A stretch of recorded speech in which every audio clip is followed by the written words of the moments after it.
في نوبة الأصبهان سهرة أحيتها نخبة من العازفين والمنشدين المغاربة بمشاركة المجموعة الصوتية التابعة لجمعية نفحات تراثية للموسيقى الأندلسية والسماع الصوفي، وبحضور العشاق والمولعين بهذا اللون الغنائي المغربي الأصيل. بوجمع الحفاوي وعمر أيت عيسى. إنها أمسية قدمت فيها قصائد زجلية على نوبة الإصبهان، قصائد تروم الرقي بالذوق الجماعي وتحبيب الموسيقى الأندلسية والسماع الصوفي لمختلف شرائح المجتمع، وذلك بطريقة تساير متطلبات العصر مع الجمع بين المنهاج الأكاديمي والعلمي والجانب الروحي والتعبيري.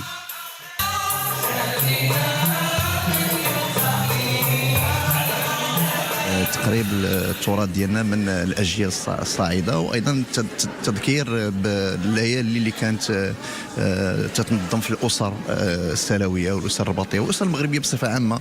كانوا دائما تنظموا هذه السهرات ديال الولاعه. التراث يبقى مستمر وما يضيعش، وحنا في واحد الزمان اللي ولات العولمه مأثره بواحد الشكل كبير.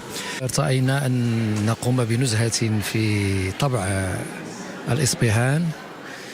نعمل إن شاء الله يعني جولة في نوبة، وعنعمل إن شاء الله تعالى يعني حصة من السماع المغربي الأصيل. الهدف من هذا الحفل هذا أننا نقربوا يعني الجمهور والمحبين والولوعين يعني من هذا الفن هذا.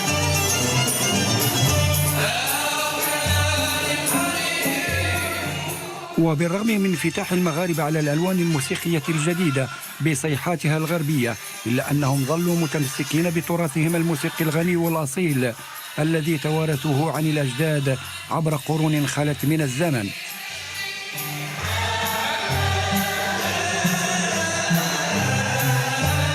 هذه الأمسية كتجي في هذه الأيام المباركة، يعني أمسية ديال الولاعة إحياء لهذا الفن العريق ديال الآلة الأندلسية والمديح والسماع الصوفي.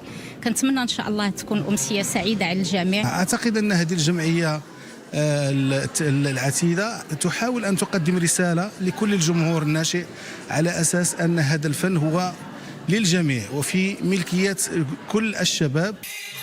جمعية نفحات تراثية للموسيقى الأندلسية والسماع الصوفي تعد من الجمعيات المهتمة بالحضارة المغربية، خاصة النهوض بتراثها اللامادي العريق الذي يختزن رصيدا مهما من ذاكرة المغرب وهويته، مع الانفتاح الرزين على الحضارة الإنسانية في أنبل صورها.